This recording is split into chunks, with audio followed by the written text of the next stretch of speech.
This episode brought to you by Carrier, for the world we share.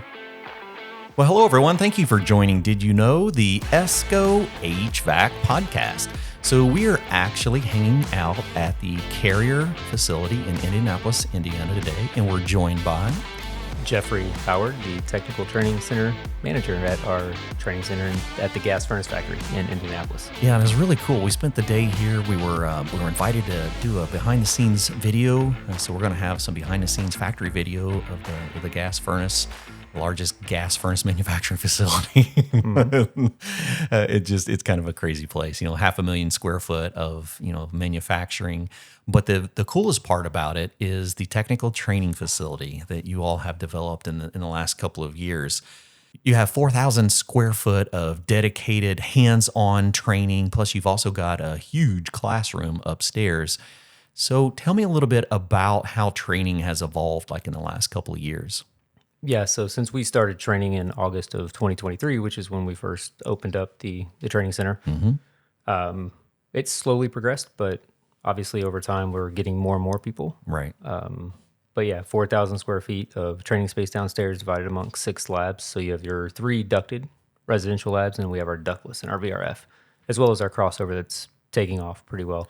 Yeah, that crossover was a pretty significant lab. There's a lot of equipment in there. And it's when we say crossover, for those that don't know what we're talking about, that's our horizontal discharge units that are really becoming prominent in our industry. They're one of my favorites. They're a convenient piece of equipment.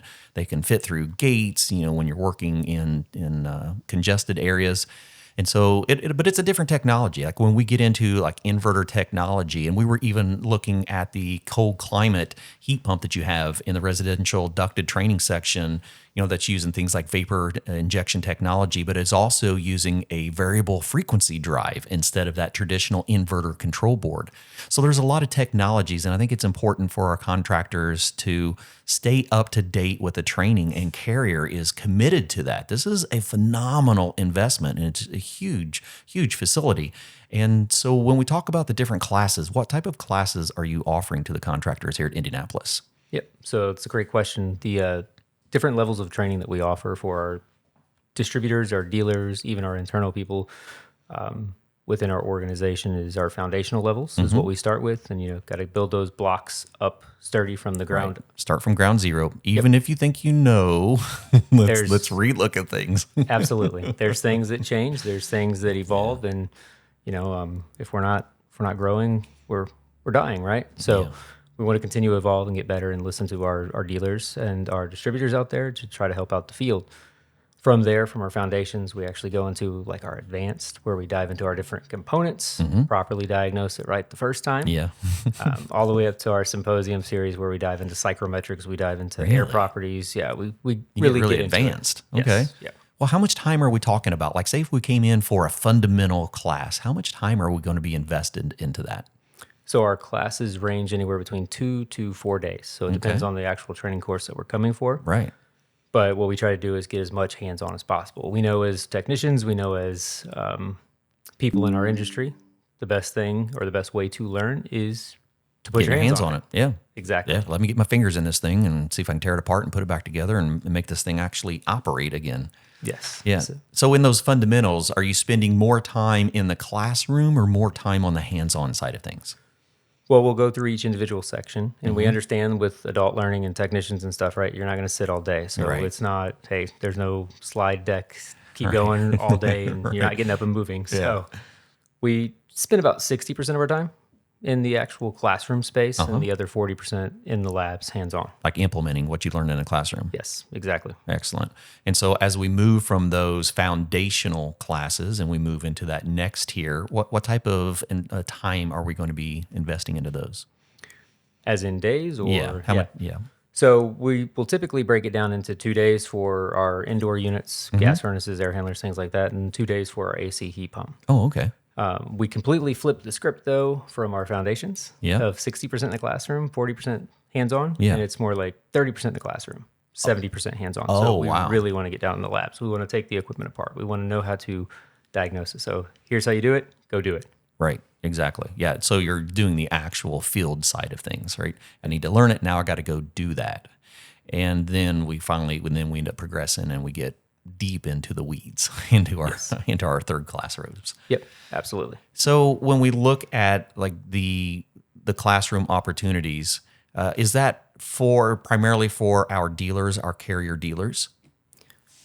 We get a lot of dealers, but we also get a lot of our distributors that come in Oh, to do a cool. lot of the training, right? Yeah. So we want to have that message consistent on how to do things because, as we know, over the next handful of years, we're going to experience less and less technicians potentially. So how can we overcome that? Well, let's not waste time doing things we shouldn't be doing. Yeah. So try to get that message, that consistency across the board. Yep. And our distributors go back and train their dealers too if dealers can't make it in. Yeah, I was getting one of the things I was going to ask next is, with dealers, are we starting to see more dealer training because of the new technologies and the new refrigerants?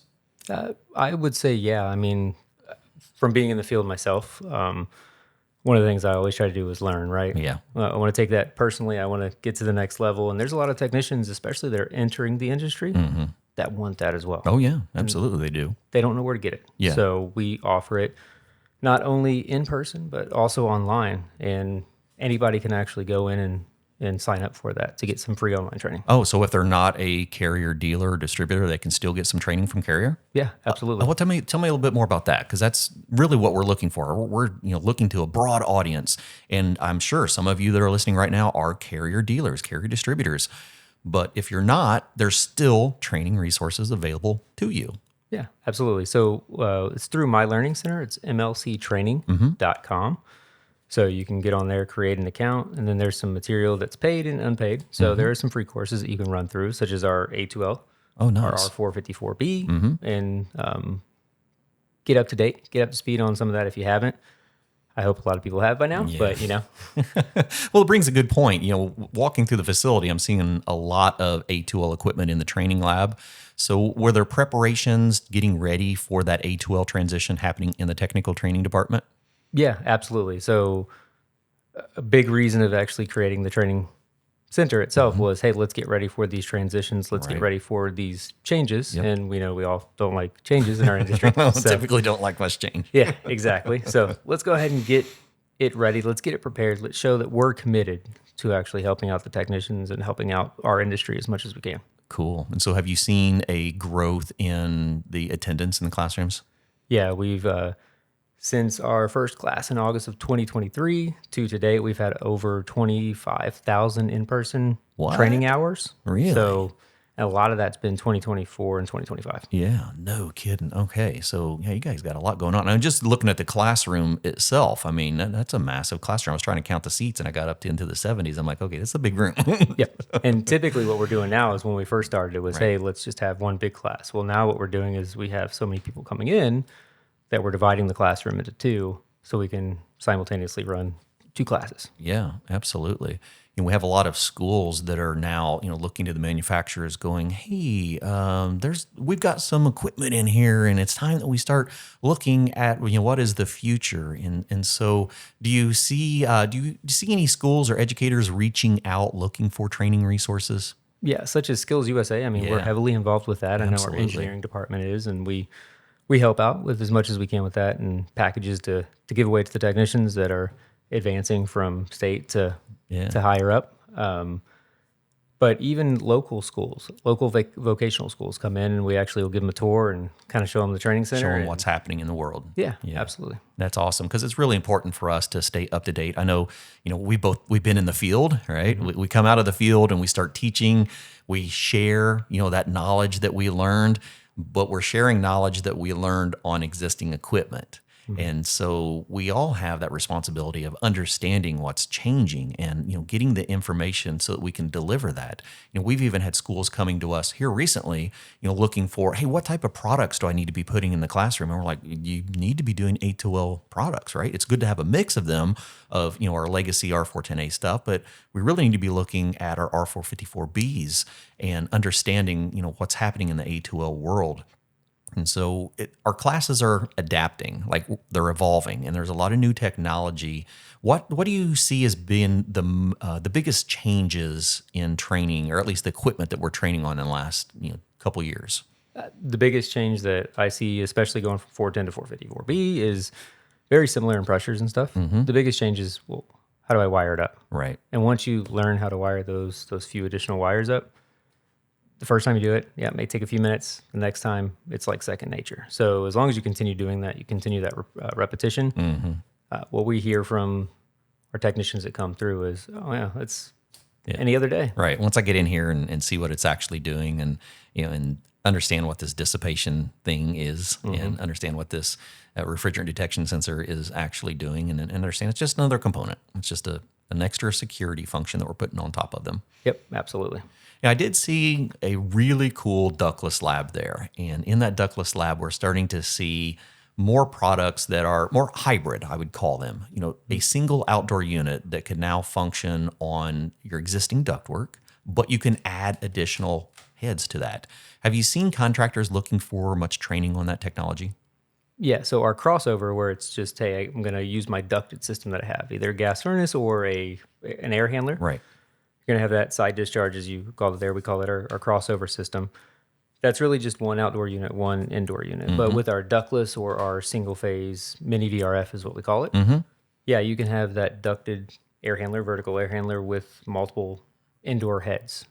Yeah, it's bringing that whole VRV, VRF world into the residential application, and it's a pretty significant product when we look at the solutions that it can provide. So many contractors are needing to learn that because it's something that they've never even been exposed to in the past, unless they were in the commercial environment. Yeah, exactly. And it's not just new homes. A lot of people think, oh, it's just going to go in new homes. No, there's applications where it could be used in retrofitting or in existing homes as well. Sure. Two of the other labs that you had are focused on that VRV, VRF side, and you're actually working on 2-pipe systems and 3-pipe systems. Can you walk us through a little bit about the differences between like 2-pipe and 3-pipe systems? Yeah, one with 3-pipe, you're going to have your hot gas bypass that comes back for it to your system for a little bit better performance, right? Lower temperatures, things like that. Other than that, there's differences between each of the branding that we have of those. Yeah. But in both labs, we have both heat recovery, heat pump. We go through how do you start them up? How do you make sure that everything's set correctly? Yep. How do you get it through your software that you're using? How can you validate it once you're done? How do I know that I did it right? So we really dive into the foundations of our VRF right now. Okay.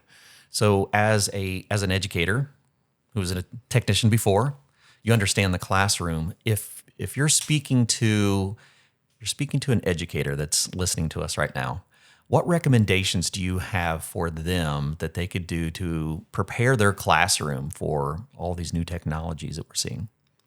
It's a very, very good question. What we would say and what we've noticed is that you've got to keep up to date on what the changes are. It's still okay to have some of the older stuff as well, but how often are we really going to start seeing that stuff out there? Yeah, especially for installation. Think about a lot of our students. A lot of our students are going to be going out into the field. They're probably going to be continuing with some type of an apprenticeship, whether it's through just their contractor or they're going to be joining, organizations like the United Association. They're going to continue their education and that learning experience. But a lot of times they're going to be doing installations. Whether you're going into residential or whether you're going into commercial, you're probably going to start. You're the youngest of the blood. Yeah. You're going to be hauling some heavy stuff around. Yep. It just seems to be the thing, right? That's how we all grew up in the industry. It's part of it. And so our students are going to be technicians that are going to be introduced to this new technology before even some of our service technicians are. And that's where I feel it's so important to understand how these new refrigerants and installations. And, that's another thing that has changed with A2L refrigerants is the installation parameters sometimes have to be looked at. Right? When I'm installing an A2L system, do I have enough space in this area? Do I have enough ventilation? So there's additional requirements that you go into. So when we're looking at curriculum, I'm sure you've probably had to change your curriculum in the last couple of years with a new facility as well. Yeah, we've not as much changed. We've just added to. Oh, okay. Right? Built upon it. Yeah, we want to build upon it. Hey, what did change in this area or that area? And what do I have to do differently now? And then we try to break it down to where it's easy to understand. Obviously, we can all look through different service manuals, installation manuals, and sometimes you're all over the place. Yeah. But we try to break it down where it's, all right, let's do this together. We're going to get through it together. We're not leaving anybody behind, and we'll make sure you understand it before you leave. Yeah, very, very cool. So with technicians that are listening to us right now going, hey, we're a Carrier dealer and we've got new products coming in and I haven't been able to convince my boss that I need to go to training. Is there anything that I can tell them to encourage them to get me into classes here at Carrier? If you are a dealer and looking to come to training, we always say go through your distributor. Yeah. Your distributor has all the information, the accessibility to get into it, to help you out, to make sure that they can get you from point A to point B, and they will assist in all of that. And if not, again, you can reach out to us at mlctraining.com as well. Very, very cool. All right. We appreciate that so much. Yeah, my pleasure. Thank you.